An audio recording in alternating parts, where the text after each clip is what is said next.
They banned Earth from the Council, so we built our own. Part 1. The sky above Xylos Prime shimmered with streaks of violet and gold as the orbital platform spun slowly in the void. Inside the grand chamber of the Galactic Concord Council, silence hung heavier than gravity. Delegates from over 200 species sat in tiered arcs, their faces unreadable behind masks, visors, or natural scales. At the very back, near the exit where the air felt thin and cold, stood Daniel Graves. He adjusted his collar for the third time in as many minutes. His hands were steady, but his stomach twisted like a knot pulled too tight. Earth had been a member of the Concord for just under 12 years. It had not been easy. Humans were loud, emotional, and stubborn. They asked too many questions. They refused to give up their old ways, celebrating holidays that made no sense to others, arguing over borders that had long since vanished from star maps, and clinging to something they called democracy, which the Concord viewed as inefficient at best and dangerous at worst. Still, Earth had tried. They followed trade rules, shared limited scientific data, and even sent peacekeepers to 3 minor conflicts. But none of it mattered now. The Speaker of the Council, a tall, slender being from the Varel homeworld, rose from the central dais. Its voice filtered through a translator, echoed through the chamber like wind through stone. After careful review and unanimous consensus, it began. The species known as Homo sapiens, representing the planet Earth and its off-world settlements, is hereby expelled from the Galactic Concord Council. A murmur rippled through the chamber, not of shock but of relief. Some delegates turned away. Others didn't even look up. To them this was routine. Another unruly child sent home. Daniel didn't move. He just stood there staring at the polished floor, his reflection warped by the alien alloy beneath his boots. He had prepared arguments. He had data. He had letters signed by leaders from every continent. None of it had been heard. The vote had been sealed before he even entered the room. Reasons include, the speaker continued, persistent cultural non-compliance, refusal to adopt standardized governance protocols, repeated violations of information-sharing mandates, and an overall destabilizing influence on Concord unity. Daniel finally looked up. "We were never asked to change who we are," he said, his voice quiet but clear. The translator repeated his words in a dozen tongues. A few heads turned. Most did not. The speaker gave a slow, deliberate blink. Membership requires alignment, not just presence. You were given time. You chose defiance. The doors behind Daniel hissed open. 2 armored enforcers, tall, faceless figures in silver armor, stepped aside. It was not a request. He walked out without another word. Back aboard the Earth shuttle Horizon, Daniel stared out the viewport as Xylos Prime shrank into a speck of light.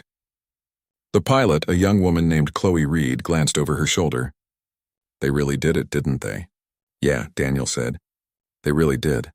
The news reached Earth before the shuttle even docked in low orbit. Within minutes, every major network, every social feed, every public screen blared the same headline: Earth expelled from Galactic Council. Reactions poured in: anger, shame, fear. Some called for protests. Others demanded immediate military buildup. A few fringe groups even claimed it was a blessing, that humanity was better off alone. But beneath the noise, a quieter feeling spread: uncertainty. For the first time in over a decade, Earth was truly on its own. On the surface, in a small town nestled in the Colorado foothills, Kyle Dawson sat on his porch with a cup of coffee gone cold. He watched the live feed on his tablet, his brow furrowed. At 29, Kyle was already one of the youngest lead researchers at the Helios Advanced Propulsion Lab. He wasn't a politician or a diplomat. He just liked solving problems, especially the kind others said were impossible. "They banned us," he muttered to his dog, a scruffy terrier named Rusty, who wagged his tail as if this were excellent news. Kyle scrolled through the official Concord statement again. Unfit for galactic cooperation.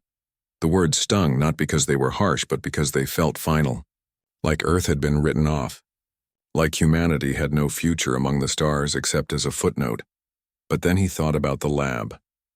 About the prototype drive they'd been testing in secret for months. The one that didn't rely on Concord-supplied quantum cores. The one that used a modified zero-point field to bend space without tearing it apart. It wasn't ready. Not by a long shot, but it was theirs.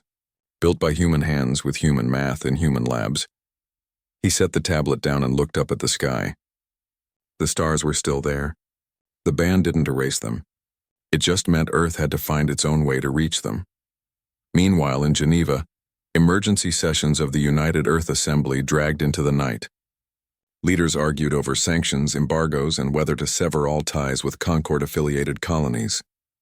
But one voice cut through the chaos, that of Lena Ruiz, a propulsion engineer who had been called in as a civilian advisor. She stood at the podium, calm and direct.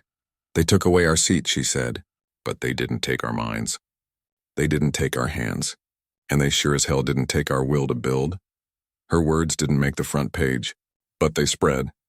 In labs, in shipyards, in garages turned into workshops, people began to talk. Not about what was lost, but what could be made. Daniel Graves returned to Earth 2 days later. He was met not with blame, but with questions. What now? What next? He didn't have answers. But as he walked through the arrivals hall, he saw something unexpected. Engineers, students, retired pilots, even school kids holding signs that read, "We build anyway and no permission needed." That night, he received a message from Kyle Dawson. It was short.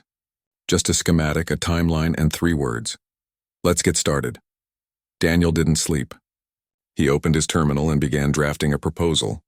Not for re-entry into the Concord, not for revenge, but for something new, something human. And far above Earth in silent orbit, the old Helios ring, a relic from the early days of space stations, began to hum with new activity. Welding torches flared. Robots repositioned solar arrays. Engineers in patch suits floated between modules, sketching plans on transparent screens. The Concord had banned Earth from their table. Fine, humanity would build its own. And this time they wouldn't ask for a chair. They'd bring the whole damn table. They banned Earth from the Council, and so we built our own. Part 2. The months after the ban were hard.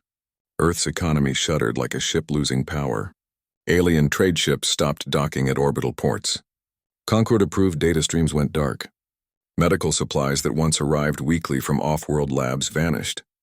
People panicked. Some cities saw riots. Others fell into quiet despair. But in the quiet corners of the world, something else was happening. Something slower, steadier, and far more dangerous to the old order. People were building. It started small. A group of engineers in Houston rewired decommissioned cargo drones to carry supplies between continents without Concord navigation beacons. In Nairobi, students built signal relays from scrap metal to restore long-range comms. In Vladivostok, a retired shipwright began sketching hull designs that didn't need alien alloys. None of it was flashy. None of it made headlines. But it added up. Then came Project Aegis. The name wasn't chosen for drama. It came from an old myth, Aegis, the shield of protection. That's what they wanted. Not a weapon, but a defense. A way to stand on their own. The project had no official government backing at first. It ran on volunteer hours, donated parts, and sheer stubbornness. Its headquarters was the Helios Ring, a sprawling orbital station once used for microgravity experiments and tourism. Now it was humanity's last best hope. At the heart of it all was Lena Ruiz. She wasn't loud. She didn't give speeches. But when she spoke, engineers listened. She had spent years studying Concord propulsion systems, not to copy them, but to understand their limits. And she'd found one. They relied on centralized control. Every jump, every course correction, needed approval from a Concord core node. Earth had never been allowed full access. Now they didn't need it. In a cramped lab module on Helios Ring, Lena and her team worked 16-hour shifts. Their goal was simple: create a faster-than-light drive that ran on human-made tech, used human math, and answered to no one but its crew. They called it the Horizon Drive. It didn't fold space like the Concord's engines. Instead, it created a localized warp bubble using zero-point energy, tapped from the quantum vacuum itself. The theory had been around for decades. No one had ever made it work, until now. Kyle Dawson was the one who cracked the stability problem. He realized that instead of fighting quantum fluctuations, they could ride them, like a surfer on a wave. It took 3 failed prototypes and 1 near meltdown that melted half the lab's shielding, but on a cold Tuesday in March, the 4th test lit up the sensors with clean, steady output. The drive held for 17 seconds. Long enough to jump from Earth orbit to the edge of the moon and back. No one cheered. They just looked at each other, exhausted and wide-eyed, and nodded. It worked. News of the breakthrough spread fast. Not through official channels, those were still choked with bureaucracy, but through old networks, ham radio operators, university servers, even encrypted messages hidden in music streams. Within weeks, skilled workers began arriving at spaceports, offering their hands, their tools, their time. A former Concord logistics officer named Marcus Boone showed up at Helios Ring with a stolen manifest of abandoned freighters in the asteroid belt.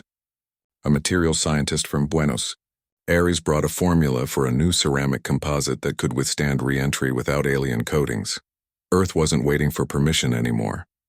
Down on the surface, governments scrambled to catch up. The United Earth Assembly, once paralyzed by debate, finally passed the Sovereign Space Act. It gave Project Aegis legal status, redirected emergency funds, and most importantly declared that any technology developed under the project belonged to all of humanity, not to any single nation or corporation. It was a small law, but it changed everything. For the first time, Earth acted as one people. Factories that once made consumer goods switched to producing reactor housings and heat sinks. Universities turned lecture halls into design studios. Even children got involved, sending in drawings of ship interiors or naming suggestions for the first vessel. One 8-year-old from Oregon suggested Odyssey. The name stuck. While the ship took shape, diplomacy continued in the shadows. Daniel Graves, now unofficially leading Earth's outreach, reached out to every non-Concord contact he had. Most didn't reply, but a few did. A mining colony near Proxima Centauri sent schematics for radiation shielding. A research outpost in the Kuiper Belt offered rare isotopes, and from a quiet moon orbiting a dead star, a message arrived in broken English. We watch. We wait. If you fly, we listen. No one knew who sent it, but it gave them hope. Back on Helios Ring, the Odyssey 1 began to take form. It wasn't sleek like Concord cruisers. It was rugged, modular, built for repair, not display. Its hull was patched with alloys from a dozen countries. Its bridge used open-source software written by volunteers. Its life support system recycled air so efficiently it could run for years without resupply. And at its core, humming softly behind triple-layer shielding, was the Horizon Drive, humanity's first true key to the stars. Lena stood in the observation bay one night watching Earth turn below. She thought about how small they were. One planet, one species, banned, mocked, written off. And yet here they were, building a ship that could cross light years without asking anyone's blessing. Marcus Boone joined her, holding 2 mugs of reconstituted coffee. "You think they'll notice us when we leave orbit?" he asked. Lena smiled. "They'll notice when we don't come back." Work continued around the clock. Final systems checks, crew selection, simulations that ran for days. The team chose a small, diverse crew. Not soldiers, but explorers. Pilots, scientists, medics, linguists, people who could talk as well as fight if it came to that. Priya Nair, a xenolinguist who had spent years decoding alien broadcasts, was chosen as cultural liaison. Her calm mind and sharp ear made her perfect for first contact. As launch day neared, the mood on Helios Ring shifted. Fear didn't vanish, but it was joined by something stronger: purpose. They weren't just escaping Earth's exile, they were answering it. On the morning of departure, Daniel Graves stood on the command deck watching the final countdown. No fanfare, no speeches, just a quiet voice over the comm. All systems green. Ready for jump, he nodded. Then let's go meet the galaxy. The engines flared. The Odyssey 1 pulled away from the station, sunlight glinting off its patched hull. Below, millions watched on screens, holding their breath. Above, the stars waited. Earth had been banned from the Council, but no one could ban them from the sky. And now, for the first time in history, they flew into it, not as beggars, but as builders. They banned Earth from the Council, so we built our own. Part 3. The Odyssey 1 slipped out of Earth's gravity well like a whisper leaving a crowded room. No fanfare, no escort, just a steady burn of human-made engines pushing it toward the dark. Inside, the crew moved with quiet focus. Marcus Boone sat at the pilot's console, fingers resting lightly on the controls. He didn't need to steer, not yet. The ship followed a pre-programmed course, but he stayed alert. as if the void itself might test them the moment they looked away. Priya Nair floated near the comm station, reviewing linguistic databases. She had spent years studying the few alien transmissions Earth had ever been allowed to receive. Most were encrypted, filtered, or incomplete. But she'd found patterns, repeating symbols, tonal shifts, even emotional cues hidden in harmonic frequencies. If they met someone out here, she wanted to be ready to say more than, "We come in peace." In the engine bay, Kyle Dawson ran diagnostics on the Horizon Drive. It had worked in testing, but space was different. Cold, empty, and full of surprises. Every hour he checked the quantum stabilizers, the energy flux, the containment field. So far everything held. The drive hummed like a sleeping cat, calm but ready to wake. Their destination was the Cathari system, a quiet cluster of planets orbiting a red dwarf star. The Concord had listed it as non-viable and culturally inert, which usually meant they'd tried to control it and failed. Earth's old deep space telescopes had picked up strange energy signatures there. Regular pulses, too precise to be natural but never aggressive. It was a gamble, but it was the best lead they had. 3 weeks into the journey, the ship made its first jump. The crew gathered on the bridge, strapped in, hearts pounding. Lena Ruiz stood behind Marcus, arms crossed, eyes fixed on the main display. "Remember," she said softly, "if the bubble collapses unevenly, we could end up with half the ship in another century." "No pressure," Marcus muttered, but his hands were steady. He activated the sequence. The stars outside stretched into lines. The ship shuddered once, then fell silent. When the view snapped back, Earth was gone. In its place hung a dim red sun, surrounded by 3 rocky worlds and a ring of ice shards that glittered like broken glass. They had arrived. Scans showed no conquered ships. No satellites. No signals except one. A low-frequency pulse repeating every 17 seconds coming from the second planet. It matched the patterns Priya had studied for years. "We're being watched," she said. "Or invited," Kyle offered. They approached slowly, broadcasting a simple message in every known frequency. A mathematical prime sequence, followed by a recording of Earth's oceans, wind, and birdsong. It wasn't a demand. It was an offering. For 2 days, nothing changed. Then, on the 3rd morning, a shape rose from the planet's surface. It wasn't a ship like the Concords, sleek and sharp. This one was organic, almost like a seed pod carved from obsidian. It drifted toward them without engines, without noise. Marcus held the Odyssey 1 steady. No weapons powered. Comms open. Shields at minimum. The alien vessel stopped 100 meters away. A light pulsed from its side. 3 quick flashes, then a pause, then 2 more. Priya's eyes widened. That's the same rhythm as their signal.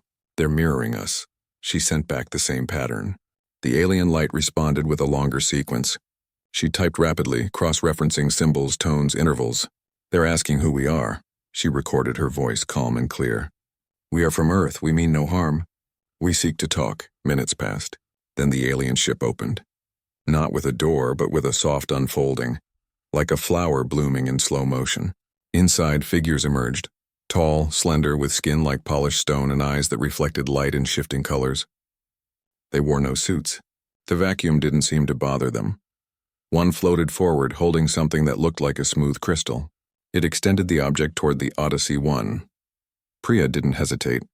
She suited up, cycled through the airlock, and met the being halfway. She took the crystal. It warmed in her hand, and images flooded her mind, not words, but feelings, curiosity, caution, memory. She saw their cities built inside mountains. She saw their history, wars, then peace, then isolation. She saw how the Concorde had come, demanded obedience, and left when refused. She looked up at the being and nodded. "We know what that's like."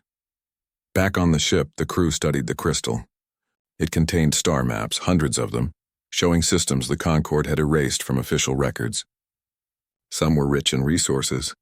Others held species that had vanished from galactic memory. One system, deep in the Dravis expanse, glowed brighter than the rest. A note pulsed with it. "They hide here. They wait." The Cathari didn't join them. They didn't need to. But they gave Earth something far more valuable: truth. Before the Odyssey 1 left, the Cathari sent one final message. This time it was spoken in rough, practiced English, clearly learned just for this moment. You are not alone. The crew returned to their ship in silence. Marcus set a new course deeper into the unknown. Lena watched the Cathari vessel retreat toward its world, then turned to Priya. What do we do now? Priya held the crystal gently. We find the others, and so they flew on, not as outcasts, but as messengers. The Conquered had tried to silence Earth by cutting it off. But silence, it turned out, was the one thing humans refused to accept. They would speak. They would listen. And if others were willing, they would build something new, together.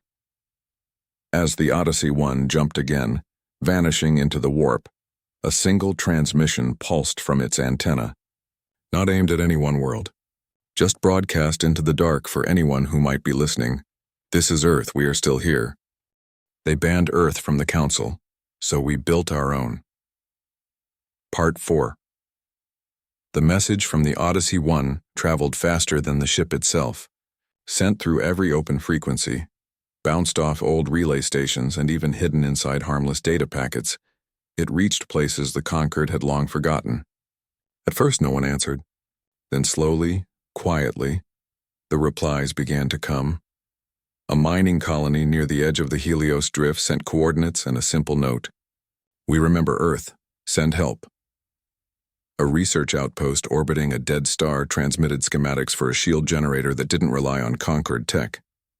And from a system deep in the Dravis expanse, a signal arrived, not in code, but in music.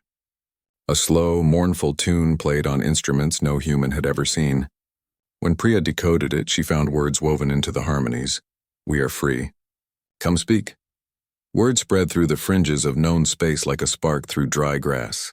Earth wasn't just back, it was reaching out, not with demands, but with open hands. That made all the difference. On Earth, Daniel Graves watched the incoming messages pile up on his screen. Each one was a thread, and together they were weaving something new. He called Lena, Marcus, and Priya back from their mission, not to stop exploring, but to help build what came next. They chose a meeting place far from Conquered eyes, a quiet nebula where sensor scans blurred and signals faded. There, in the shadow of a drifting asteroid field, construction began on a new station. It wasn't built by one species. Humans laid the frame. Cathari shaped the outer shell with their stone-like biometal. Engineers from the Varel fringe colonies wired the power grid. Even the miners from Helios Drift sent drones to help with assembly. They called it New Haven. It took 6 months. The station wasn't grand. It had no weapons, no throne room, no banners. Just meeting halls, labs, docking bays, and gardens where air and food could be grown by anyone who needed them. The design was simple, a circle with no center. No one species stood above the others. When the day came, representatives arrived from 7 worlds. Some came in sleek ships, others in patched-together freighters held together by hope and duct tape. They stepped onto New Haven not as rivals, but as equals. Daniel greeted each one personally. He didn't wear a uniform or a badge. Just a plain jacket and a tired smile. Inside the main chamber, no one sat at the head of the table, because there was no head. The table was round. Lena stood to speak first. She didn't talk about power or conquest. She talked about shared problems, blocked trade routes, stolen knowledge, forced silence. The Conquered calls us rebels, she said, but we're just people who want to choose our own path. A Cathari elder, her skin shimmering with soft blues, added, They took our voice. You gave it back. Then came the hard part. Trust. Old wounds ran deep. Some had fought each other before the Conquered rose. Others had been betrayed by allies. But as they talked, really talked, they found more in common than they expected. All had lost something. All wanted to protect what remained. By the 3rd day, they had a draft. Not a treaty of war, but a promise of peace. They called it the Free Systems Accord. Its rules were few but clear. Every member kept full control of their world, their culture, their choices. No one could be forced to join. Knowledge would be shared freely, not sold or hidden, and if one was attacked, all would stand together, not to fight but to defend. Marcus, usually quiet, spoke up then. The Conquered won't like this. No, Daniel said. But they don't get a vote. The signing happened at dawn Earth time. Each leader pressed their hand, or claw, or tendril, onto a shared panel. Light flared, recording the moment in every language present. There were no fireworks. Just a quiet hum as the station's core powered up fully for the first time. fed by energy from 7 different sources. Back on Earth, people watched the broadcast in homes, schools, factories. For the first time since the ban, they didn't feel small. They felt part of something bigger, not because someone let them in, but because they built it themselves. The conquered noticed soon enough. Patrol ships began appearing near Accord borders. At first, they just watched. Then they started jamming signals. Then they blocked supply runs. When a Varel freighter tried to deliver medical supplies to a human colony, a Concorde cruiser fired a warning shot across its bow. The Accord didn't panic. They met an emergency session. Some wanted to arm New Haven. Others wanted to hide. But Lena had another idea. Let them see us, she said. Not with guns. With light. So they did something strange. They opened all their channels. Broadcast everything, ship movements, research logs, even daily meal plans. They showed the conquered exactly who they were. Not a threat, but a community. And communities once seen are harder to erase. The gambit worked for a while. But the conquered wasn't used to being ignored. Their pride was wounded. Rumors spread of a fleet being assembled. Not for peace. For enforcement on New Haven, preparations began. Not for war, but for survival. Marcus trained pilots in evasion tactics. Priya worked with linguists to create early warning codes. Daniel reached out to more worlds quietly, carefully. The Accord grew to 12 members, then 15. Each new voice made the circle stronger. One night, as stars wheeled outside the observation deck, Daniel stood with Lena. "Do you think we can really do this?" he asked. She looked at the station below. Humans sharing tools with Cathari. Varel children playing with Earth toys in the garden dome. "We already are," she said. "The Concorde might have banned Earth from their table. But out here in the quiet dark, humanity wasn't just sitting down. They were setting the plates, lighting the candles, and inviting everyone who'd ever been told they didn't belong. And that, more than any weapon, scared the old order more than they'd ever admit. They banned Earth from the Council, so we built our own." Part 5.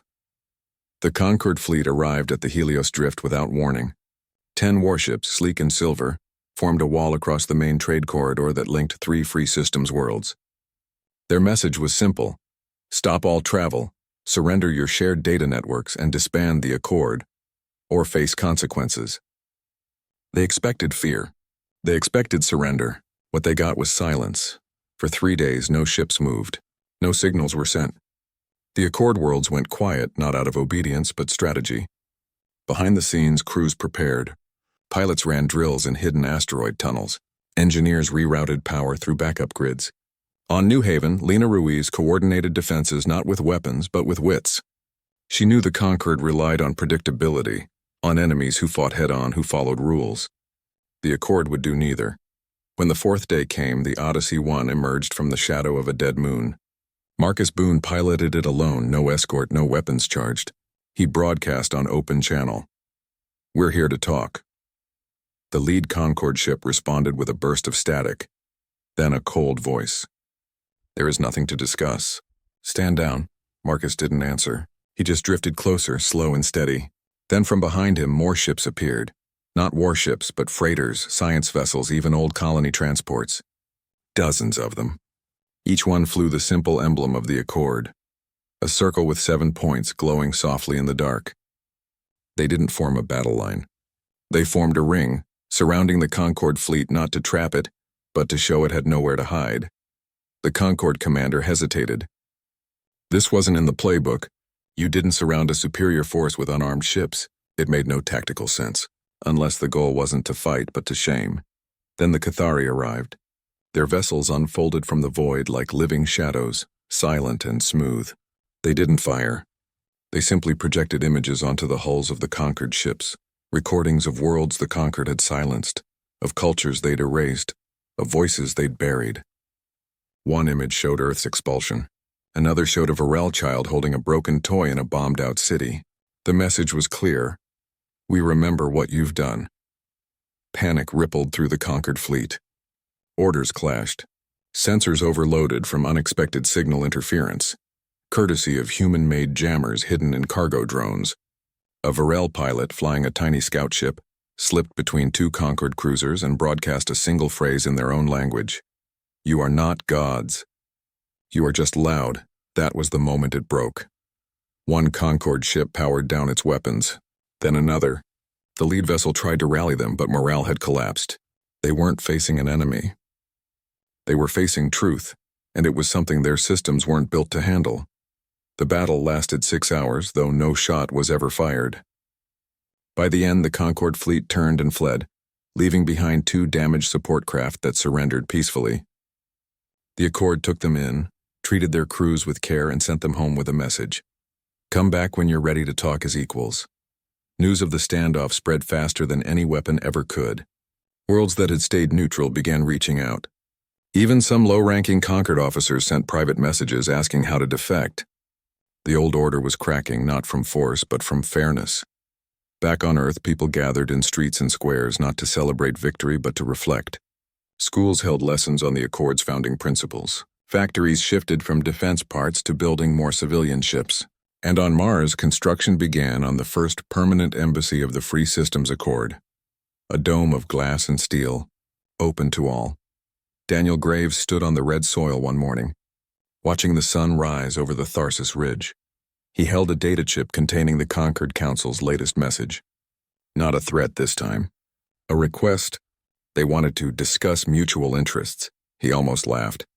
After years of silence, now they wanted a meeting. He handed the chip to Lena. "What do we tell them?" She looked at the half-built embassy behind them, where Kethari artisans were carving names of all member worlds into the foundation stone. "We tell them we're not asking for a seat at their table," she said. "We built our own." The reply went out that afternoon, short, clear, final. Sent from the bridge of the Odyssey 1, with Lena at the comm and Marcus at the helm. "We're not here to replace you. We're here to show there's another way." Months passed. The Accord grew. Trade flourished. Knowledge flowed freely. A joint human Cathari team discovered a new form of clean energy in the Dravis expanse. A Varel poet's work was translated into 50 human languages. Children on a dozen worlds learned each other's songs, and Earth was no longer an outcast. It was a bridge. Not because it was perfect, far from it, but because it had learned to listen, to build, to share. On the first anniversary of the Helios Drift standoff, the leaders of the Accord gathered again on New Haven. No speeches, no ceremonies, just a shared meal under the stars with food from every world, served on simple plates passed hand to hand. As the galaxy turned, something new took root. Not an empire, not a council, but a promise. That no one should be banned from the future just because they were different. That dignity mattered more than dominance. And that sometimes the best way to answer exile is not with anger, but with an open door. Far away in a quiet corner of the Milky Way, a new ship launched from a human dockyard. Its name was Horizon 2. Its mission, to go further, to listen deeper, to find more voices the Concord had tried to silence. And as it vanished into the stars, Earth watched, not with fear, but with hope. Because this time they weren't alone. They were home,